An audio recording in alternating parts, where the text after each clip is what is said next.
I press the button. I think that does slow down traffic. You don't really need to lay down in the middle of the street. You can just press like 20 buttons a day. The infrastructure is already there. I'm just using the system against the system.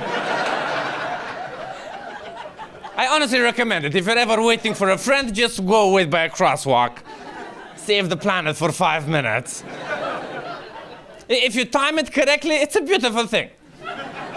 If you manage to like press the button as the car is approaching, like they see you pressing it, they get a red light, they have to stop, and then you don't cross the street.